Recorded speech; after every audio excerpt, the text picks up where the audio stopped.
ಮುಖ್ಯಮಂತ್ರಿಗಳು ಉಪಮುಖ್ಯಮಂತ್ರಿಗಳ ನಡುವೆ ಇವತ್ತೇನು ವ್ಯತ್ಯಾಸಗಳು ತಾವು ನೋಡ್ತಾ ಇದ್ದೀರಿ. ಮೈಸೂರಿನಲ್ಲಿ ನಡೆದಂತ ಕಾಂಗ್ರೆಸ್ ಪಕ್ಷದಲ್ಲ, ಸಿದ್ದರಾಮಯ್ಯನವರ ಸಮಾವೇಶದಲ್ಲಿ, ಸಾಧನಾ ಸಮಾವೇಶದಲ್ಲಿ ಯಾವ ರೀತಿ ಡಿ.ಕೆ. ಶಿವಕುಮಾರ್ ಅವರು ಏಕಾಂಗಿಯಾಗಿ ವೇದಿಕೆ ಬಿಟ್ಟು ನಡೆದು ಹೋಗಿರ್ತಕ್ಕಂಥ ತಾವು ನೋಡಿದಿರಿ. ರಾತ್ರೋರಾತ್ರಿ ಡೆಲ್ಲಿಗೆ ಹೋದ್ರು. ಒಟ್ಟಾರೆಯಾಗಿ ಆಡಳಿತ ಪಕ್ಷದಲ್ಲಿ ಶಾಸಕರ ಮಧ್ಯೆ ಇರ್ತಕ್ಕಂಥ ಒಂದು ವ್ಯತ್ಯಾಸ, ಆಡಳಿತ ಪಕ್ಷದಲ್ಲಿ ಮುಖ್ಯಮಂತ್ರಿಗಳ ವಿರುದ್ಧ ಒಂದು ವಿಶ್ವಾಸ ಏನಿವತ್ತು ಕಳೆದೋಗಿದೆ. ಮುಖ್ಯಮಂತ್ರಿಗಳು ಕೂಡ ವಿಚಲಿತರಾಗಿ ಮತ್ತೆ ಶಾಸಕರನ್ನು ವಿಶ್ವಾಸಕ್ಕೆ ತೆಗೆದುಕೊಳ್ತಕ್ಕಂಥ ಪ್ರಯತ್ನ ಮಾಡ್ತಾ ಇದ್ದಾರೆ. 50 ಕೋಟಿ ರೂಪಾಯಿ ಅನುದಾನ ಎಲ್ಲಿ ಬಿಡುಗಡೆ ಮಾಡಿದ್ದಾರೆ ಸ್ವಾಮಿ? ಸಿದ್ದರಾಮಯ್ಯನವ್ರ ಹೇಳಿಕೆ ಕೇಳಿ ಆಗ್ಲೇ ಒಂದು ವಾರ ಕಳೀತಾ ಬಂತು.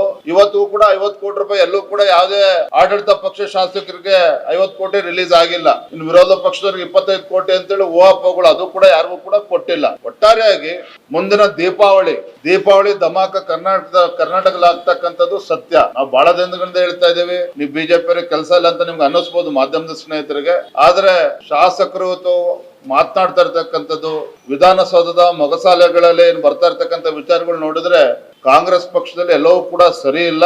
ಇವತ್ತು ರಷ್ಯಾ ಮತ್ತೆ ಯುಕ್ರೇನ್ ಯುದ್ಧ ನಿಲ್ಬಹುದು, ಆದ್ರೆ ಇಲ್ಲಂತೂ ಯುದ್ಧ ಪ್ರಾರಂಭ ಆಗ್ತದೆ, ಇಷ್ಟಂತೂ ಸತ್ಯ.